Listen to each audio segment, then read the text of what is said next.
조갑제TV 시청자 여러분 안녕하십니까. 2019년 11월 23일입니다.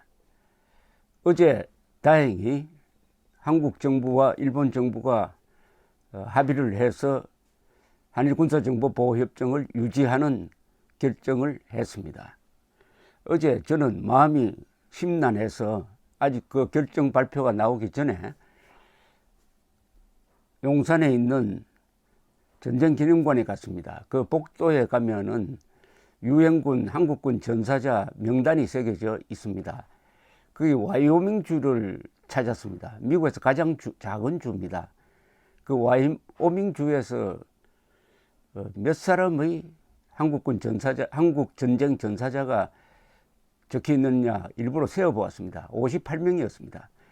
인구가 40만 되는 주에서 58명의 젊은이들이 알지도 못하는 나라의 만나본 적도 없는 사람들을 지키라는 미국 정부의 명령을 받고 한국에 와서 목숨을 바쳤습니다. 그런 분들의 죽음, 거기에 새겨져 있는 명단은 국군, 유엔군 합치면은 한 20만 명이 넘습니다. 그분들의 죽음, 거기 새겨져 있는 이름 하나하나가 고귀한 생명이고 모두 다 어머니를 갖고 있습니다. 아버지를 갖고 있습니다. 그 어머니 아버지의 심정을 헤아리면서 제발 이 대한민국 국민들이 정신 차려 가지고 이 나라를, 이렇게 근사하게 만든 나라를 김정은에게 갖다 바쳐서 종살이 하지 않도록 해달라는 염원을 담아서 잠시 생각에 빠졌습니다. 오늘 아침에 책을 읽다가 우연히 이런 대목을 발견했습니다. 니얼 퍼거슨이라는 분이 쓴 콜로서스, 거인이란 뜻이죠. The Rise and Fall of the American Empire, 미국 제국의 흥망이라는 책입니다.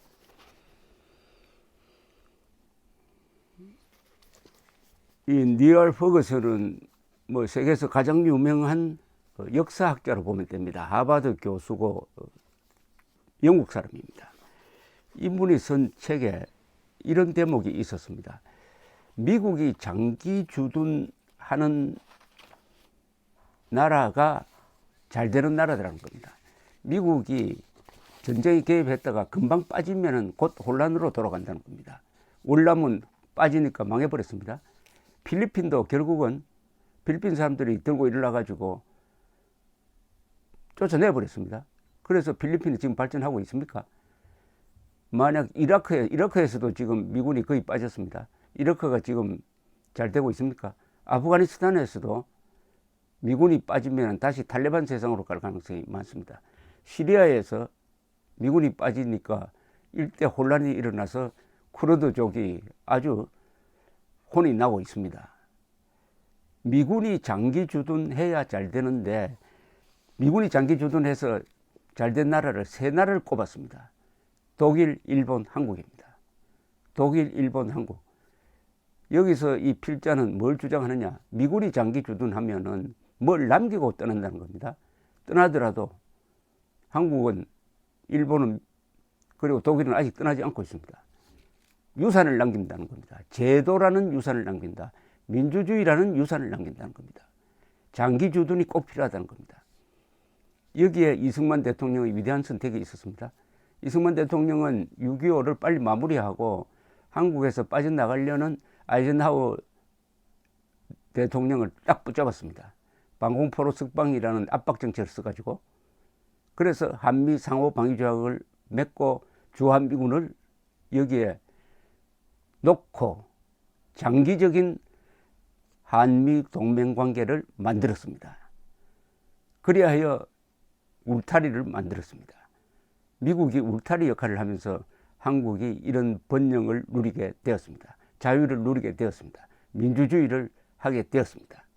이번 한일 군사정보보호협정 갈등에서도 미국이 나와서 한국과 일본을 협상장으로, 물밑 협상장으로 불러내어서 죄악을 면하게 했습니다.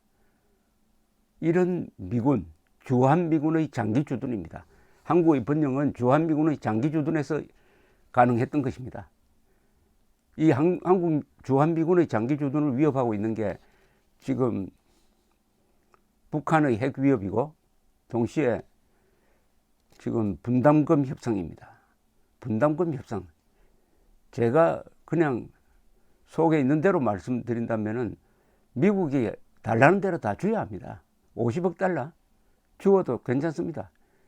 그동안에 좌파 정권이 북한에 대해서 어떻게 약 100억 달러의 현금과 물자를 주고 차관 형식으로 주었는데 돌려받지 못하고 있습니다. 그리고 낭비적 복지를 얼마나 많이 하고 있습니까?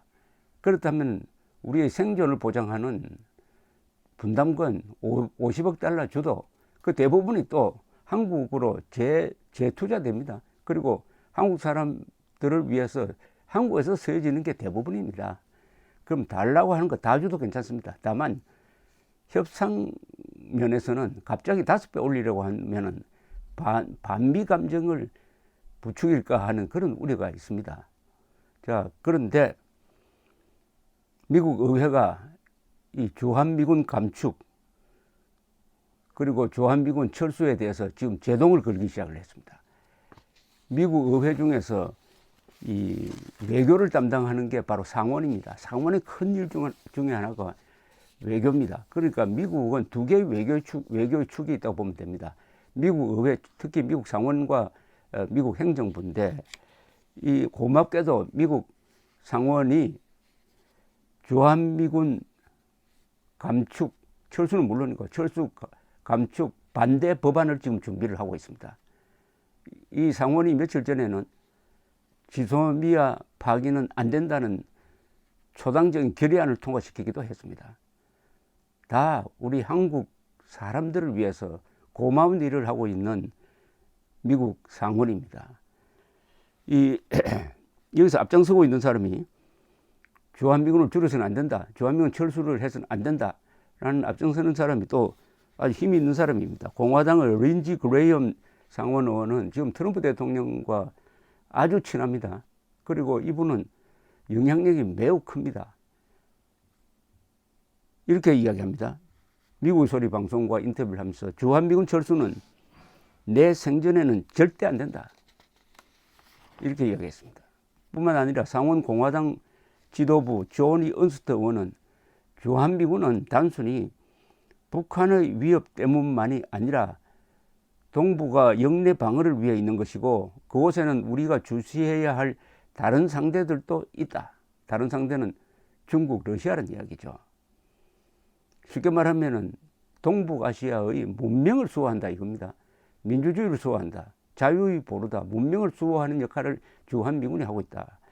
상원외교위원회 동아태 소위원장 중에 코리 가드너 의원이 있습니다. 이분 또한 한국에 대한 관심이 많은 분인데 이렇게 이야기를 했습니다. 주한미군은 미국의 안보 공약에 관한 것이다, 관한 문제이다. 북한만이 아니라 동북아의 안보, 한국에 대한 미국의 장기 공약, 그리고 한미 동맹에 대한 미국의 공약에 관한 것이기 때문에 주한미군은 단순한 부대가 아니다, 계속 주둔해야 된다, 이런 뜻을 밝혔습니다. 이 상원에서 주한미군 관련 입법 활동을 주도하고 있는 사람이 상원 군사위 소속 댄 슬리반 의원인데, 슬리반 의원은 이렇게 이야기합니다. 한국에서 미군은 어디에도 가지 않아야 한다. 불법적으로 배치된 북한의 핵무기와 합법적인 주한미군 철수를 맞바꾸는 것은 절대 고려될 수 없다. 는데 상원 의원 전원이 이견이 없다라고 했습니다. 아주 든든한 이야기입니다.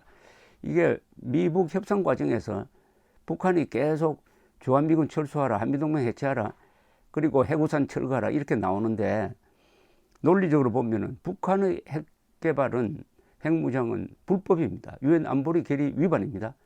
한국에 있는 주한미군은 합법적인 겁니다. 한미 상호방위조약뿐만 아니라 유엔 참전국 16개 나라의 동의하에 이루어진 것이고 유엔의 이름으로 주둔하는 겁니다, 지금. 그러니까 합법적인 것과 불법적인 것을 어떻게 상호 맞바꿀 수 있느냐? 말이 안 된다는 겁니다. 여기에 상원, 이런 생각에 상원 전체가 동의하고 있다니까 얼마나 든든하고 고맙습니까? 2019년 회계연도 국방수권법은 내용이 이렇게 되어 있습니다. 의회의 승인 없이는 주한미군 규모를 22,000명 미만으로 감축하는데 예산을 사용하지 못한다고 못을 딱 박았습니다. 그런데 이 국방수권법이 지난 9월 말로 효력을 이제 실효가 되었습니다. 새로 만들어야 됩니다. 현재 상하원 조정을 거치고 있는 2020년 회계연도 국방수권법안에는 주한미군 규모를 현 수준인 28,500명 이하로 줄이는데 예산을 사용하지 못하게 한다는 조항이 포함될 것으로 보입니다. 그러면은 주한미군 철수는 물론이고 줄여서도 안 된다 하는 입법이 가능하다는 거죠. 그럼 못합니다. 행정부가 마음대로 못합니다. 다만 거기에는 줄일 수 있는 여러 가지 조건, 아주 엄격한 조건을 옆에 붙여 놓을 겁니다. 다만 안보 환경이 급격하게 변해서 주한미군이 감축을 할 수 있는 상황은 있을 수 있다, 이렇게 이야기합니다. 감축 정도는 몰라도 주한미군을 뺀다는데 동의하는 미국의 정치인, 국회의원, 전문가는 아마 트럼프 한 사람 빼고는 없을 겁니다. 트럼프 한 사람 빼고는. 우리는 이 미국 상원을 주시를 해야 됩니다. 미국 의회를 주시해야 됩니다. 월남전이 왜 저렇게 공산화로 끝났느냐 하면은 여론에 민감한 미국 의회가 닉슨 행정부의 등을 돌렸기 때문입니다. 닉슨, 포드가 월남을 돕고 싶어도 미국 의회가 도울 수 없도록 꽁꽁 묶어버리고 말았습니다. 그러나 대한민국은 다르죠. 대한민국이 무엇보다도 민주주의 국가다. 동북아시아에서 자유의 방파제 역할을 하고 있다. 그리고 중국과 북한, 러시아를 견제하는 기가 막힌 전략적 위치에 있다. 그리고 다수의 한국 사람들이 주한미군 주둔을 원한다. 이러니까 상원이 주한미군 철수 감축 안 된다는 의지를 모아서 입법으로 못을 박겠다는 겁니다. 그러니까 오늘 광화문에 나와서 성조기 들고 태극기 들고 부르짖는 이게 바로 대한민국을 지키는 일이고, 이것을 미국 사람들이 주시하고 있고, 더구나 미국 대사관 앞에서 그런 시위가 벌어지고 있다는 거. 또한 김정은도 주시하고 있겠죠. 김정은도 부산에 오지 못하는 이유를 간단하게 말하면은 이승만 광장에서 들고 일어나는 국민들이 무서워서 못 가겠다고 자백했습니다. 한국과 미국의 이 고마운 인연, 이것을 계속 유지해 가면은 대한민국은 망하지 않고 번영하는 길밖에 없다는 점 다시 한번 깨닫습니다. 감사합니다.